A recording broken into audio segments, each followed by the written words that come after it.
哪有人捉奸捉成她这样的？丈夫都把情人带到家里鬼混了，她可倒好，既不上去歇斯底里的撕扯，也不声泪俱下的控诉不忠，反而全程保持优雅收拾行李，临走前还不忘贴心的帮小三拉上拉链。You know, you really shouldn't wear this color. Makes you look like a tramp. What am I saying? You are a tramp. 丈夫并不诚心地追着认错，作为家里唯一的经济支柱，他可不信妻子敢这么一走了之。Where would you go? What would you do? 可他显然小觑了妻子，他不但自己要走，还要把2个儿子带上，他可不会把孩子丢给一个出轨的烂人。Give me a break, you're a lousy mother. I love my children. So what? I love my kids and I'm shit for a father. 安娜懒得再掰扯这些有的没的，等电梯上来后，只给这家伙留下了一个潇洒的背影。在从学校接走儿子后，他又来到银行取出全部积蓄，外加一把防身用的手枪，最后还不忘摘下婚戒。跟这段婚姻说完再见，安娜用一半资金买下了一辆跑车，带着2个儿子踏上了人生新篇章。小儿子打赌不超过1周，妈妈就会乖乖服软回家。安娜听完只是将后视镜掰起，叮嘱他只管目视前方，永远不要回头。 Now go. 他们刚刚抵达波士顿，安娜就在酒店门口偶遇了自己昔日的追求者。这是一位典型的上流社会绅士。在这个女性价值被禁锢在家庭的年代，安娜当下的规划就是先给自己和孩子们找个新依靠。小儿子乔治再度泼来冷水，他却无比自信地整理仪容。要知道，对方曾经可因为他的拒绝险些自杀。 Everything works out for the best. Always. 安娜和追求者一开始在餐厅相谈甚欢，但酒过3巡后，男人却现出原形。他不顾是在公众场合高声哭诉自己生意失败的痛楚。 Can you lend me some money?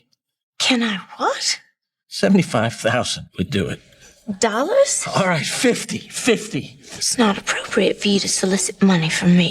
安娜的拒绝让男人愈发来劲，迎着周围人的侧目，他只能借口补妆逃遁到洗手间。可等平复完情绪再出来时，那人悄然离去不说，还偷走了他手提包里所有的现金。更无耻的是，竟然连单也没买。面对侍者追着讨要饭钱，安娜是既尴尬又窝火。一位身着军装且彬彬有礼的上校适时出现替他解了围，英雄救美的桥段也从不落俗。安娜和上校迅速快进到了订婚的阶段，但她并不知道上校温柔背后却藏着不为人知的一面。他喜欢吃饭时高谈阔论自己的政治高见，在遭受到乔治小声蛐蛐后，晚上他就独自找了上来。上校以势压人，对乔治展开了服从性测试。他把他们一家比作狗群，而自己就是领头的那一只。乔治并不惧怕上校，但他怕妈妈追求的依靠因为自己而消失。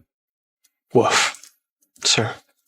婚礼前，西安娜带着2个儿子来筹备婚宴所需的物品，在电梯上与一群残疾儿童擦肩而过时，母子3人顿时同情心泛滥，当场便捐赠了仅有的500美元。而他们的这一行为也令强势的上校得知后当场破防，他步步紧逼向安娜讨要起她脖子上的珍珠项链。 Give it to me. Why? I'm returning it for the money you owe me. Give it to me. I will not. Give me that goddamn necklace! Give me those goddamn... 面对上校的突然发难，安娜起初只是一味的躲避，但当看到乔治为了保护她被上校粗暴地掀翻在地时，一个母亲的舐犊之情骤然爆发。 You touch my boy again, you miserable son of a bitch! I will kill you!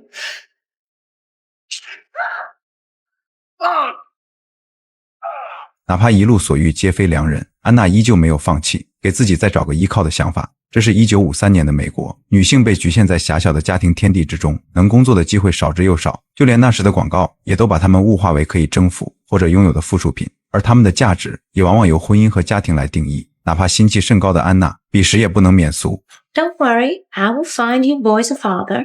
由于所剩资金不多，他们在来到新的目的地后，只能租住在了一栋廉价公寓。乔治因此一度想回去找父亲，但安娜却说 No matter what happens in our lives, there are standards we must maintain. 事实上，前夫一直有寄钱过来，都被他原封不动退回去了。在当地安顿下来后，安娜很快就凭借出众的容貌找到了新的约会对象。可没想到第一次见面，这人就想霸王硬上弓。 I said stop! Just what the fuck do you think I asked you out for anyway? You go. Get the hell out of here. 哪怕遭到这种羞辱，安娜也绝不为此内耗。无论处境如何狼狈，她始终坚信自己值得被尊重、被善待。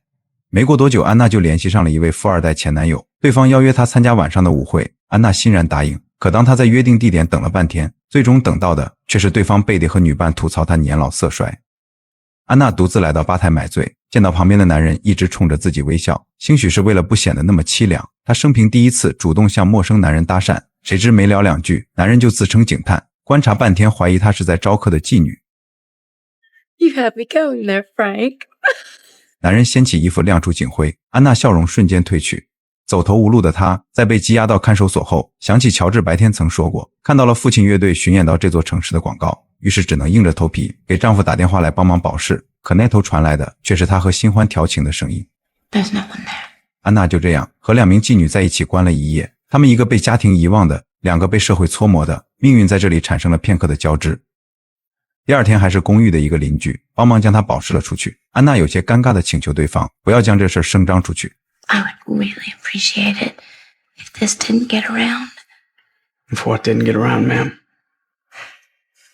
这个出身底层、穿着普通、比自己儿子没大几岁的小伙子，反倒成了自己走出家庭后遇到的第一个真正的绅士。在经过一次次挫败后，安娜切身感受到了依附的荒诞。她带着2个儿子再度出发，这次却不再是执着追求婚姻依靠。Hey, Hope, crazy sister. 在先投奔了自己的姐姐以后，安娜找了份餐厅服务员的工作，开始第一次尝试靠自己谋生。 Where's my coffee, sweet thing? Right here. The hell? You crazy? 当安娜在洗手间黯然神伤时，一位女同事很遗憾地来通知，由于那个客人的投诉，她已经被老板解雇。说完，这位平时也没少受气的女士出言安慰起了安娜。 It's the only time I didn't complain his coffee wasn't hot enough. 这一刻感同身受的2人，在寻找被时代淹没自我的同时，短暂的相偎取暖。很快，安娜又来到了一家颜料店应聘，可店员显然没把她当回事。在离开时，她看到对方在跟一位贵妇扯皮，于是主动上前搭话。 Well, have you considered a peach? It would bring out this color in the fabric. 她凭借以往的生活经验以及对颜色搭配的独特见解，几句话就打消了贵妇的疑虑。当店主回到店里，得知店员雇佣了个女人后，内心起初很是不满。 Oh, that's what I'm trying to tell you, Mr. Massey. She's been here 3 weeks and sales up 20%. 安娜突出的业务能力以及金发碧眼的出众样貌，让店主瞬间被吸引。 Bill Massey. Gentleman's blue. 安娜对老板的第一印象显然也不错，表面上看对方也是个相当有礼的绅士。他们一同来学校观看大儿子的戏剧表演。当演出因为天气原因被迫终止，男孩尴尬地站在台上时，店主高情商地打起了圆场。 He's gonna be so disappointed. Well, he can always say he brought the audience to its feet. Bravo! 就这样，2人的关系迅速升级，马上到了谈婚论嫁的地步。但上天却跟安娜开了一个天大的玩笑。这天他们一起在野外聚餐，男人正对着她许诺美好未来时，一个女人突然出现，打断了这一切。 Is this your sister, darling? I'm his wife. 原来店主是一个颜料家族的继承人之一，可他却患有精神疾病，总想着找不同的女人结婚。就已知的来说，安娜已经是第7个。律师说完，递出了一笔不菲的补偿金。安娜心中苦涩无比，每一次婚姻机会都成为了讽刺。她决定带着儿子离开这个伤心地，前去追求新生活。可这次乔治却想留在姨妈家里，他喜欢这里的学校，老师也很认可他的写作能力。特别是听到下一个目的地是加州时，他更加不愿同行。 Why California? Because that's where Hollywood is. No, I know where Hollywood is. Just what do you think's gonna happen there? Your brother will be discovered. I will. Things will work out, George. They always do. 乔治感觉自己受到了轻视，事实上他一直都不觉得母亲真的了解自己。他不知道他穿多大码鞋，也不知道他最爱看什么书，比如现在连喜欢哪种颜色都说不出。 Blue. Red. Hell, I don't even know what my favorite color is. And you're a lousy mother.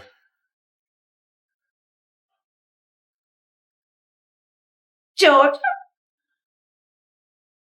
安娜没有再试图劝说，而是带着大儿子罗比踏上了行程。她曾教育乔治不要向后看，但这一次却总忍不住望向后方。事实上，比起留在这里，乔治更希望能够得到母亲的重视。他原以为母亲会折返回来，把他拽进车里，但他显然小觑了他的原则。罗比是安娜和第一个丈夫所生，在重组家庭长大的他，不如乔治那么活泼开朗，敢说敢做。他喜欢刺绣和表演，时常会被人暗讽是娘娘腔。种种之下，不可避免的，安娜选择了侧重照顾他的情绪。一路上，他们靠给人提供顺风车赚钱。一对看似人畜无害的小情侣，在下车后突然发难，拿出一把匕首劫持了安娜，然后让罗比去把现金都拿过来。 Go get it, Pansy. Okay, okay. 男人丝毫没有将罗比放在眼里，不料他竟趁机拿出了安娜的手枪。 Put down the knife. 男人并不觉得罗比敢开枪，但显然忘记了自己挟持的可是对方母亲。 Make me, Ferry. 在将男人驱退之后，母子2个带上了自称是被强迫的女孩，可没想到中途休整时，对方趁机拿走了他们车里的物品，然后又和之前抢劫的男人会合。这也使得母子两人彻底身无分文。罗比只能偷偷打电话给乔治求助，乔治这才知道母亲害怕他待在这里受委屈，将之前那笔补偿金全都留给了姨妈。这一消息让乔治十分感动，他意识到母亲虽然有很多缺点，但对他的爱却从未减少，而实际上安娜也从来都没有不重视他。这一路走来，不论遇到什么难题，他都未曾想过置他们于不顾。当初在看到父亲巡演到自己所在的城市后，乔治实际上找了过去，父亲会热情地向人介绍这是自己儿子，也会关心他钱够不够花，但能做的也只有这些。当乔治提出自己想跟着他一起时，却被太忙没时间照顾为由拒绝了。乔治也因此一度觉得父亲是个混蛋，但安娜却维护起了父亲的形象。Don't talk like that about your father. You'll regret it one day. What do you care? Your father adores you. Right. 安娜并没有因为前夫出轨就故意抹黑他作为一个父亲的付出，反而是列举了乔治小时候父亲为他做过的种种。他明白父母的形象对一个正处于青春期的孩子有多重要。或许在某些方面，他作为母亲并不合格，但对儿子的爱却从未减少。Why are we stopping here? Well, I figured we could just stop here and pick somebody up.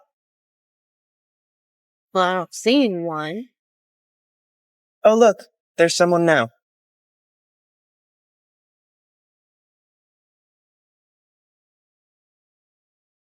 Get in the back. Okay.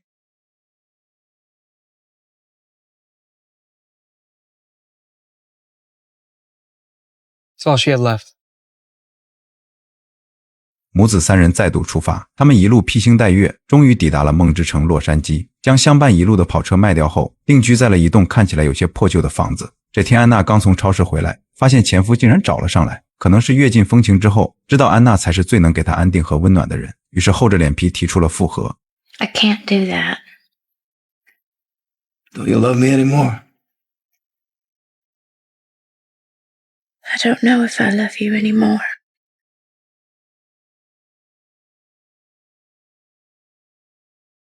But I do know that I don't need you anymore. 心中一念起，顿觉天地宽。她曾误以为下一个男人就会拯救自己，却在每个人身上都看到依附的荒诞。安娜现在很明确，自己不再需要婚姻来获得安全感。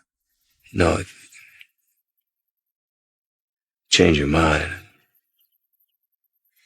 作为乐队指挥的前夫，曾给他写过一首名为《我的唯一》的歌，用来当做爱情的承诺。他因为这首歌而一夜爆红，但也因此慢慢忘记了初心。安娜现在用行动改写了这首歌的含义，唯一不再是他人，而是被找到的自我。她开始带着2个儿子在片场跑龙套，坦然接受生存的粗粝本质。一段时间后，安娜接到了前夫意外去世的电话。当真正失去，乔治才明白父亲对自己的意义。他想要回纽约参加葬礼，并且留在那里不再回来。对于想成为一个作家的他来说，纽约无疑是最佳的地方。安娜这次也选择了尊重他的决定。但当回到纽约后，乔治发现与之前相比，自己还是更喜欢和母亲在一起的生活，毕竟有家人在的地方才叫家。当他拎着行李箱回到片场，发现罗比因为糟糕的表现正被同行无情嘲讽，乔治仿佛无师自通，开始教导哥哥怎么带入角色演戏。这一幕反倒被导演注意，他的演戏天赋也就此被发掘。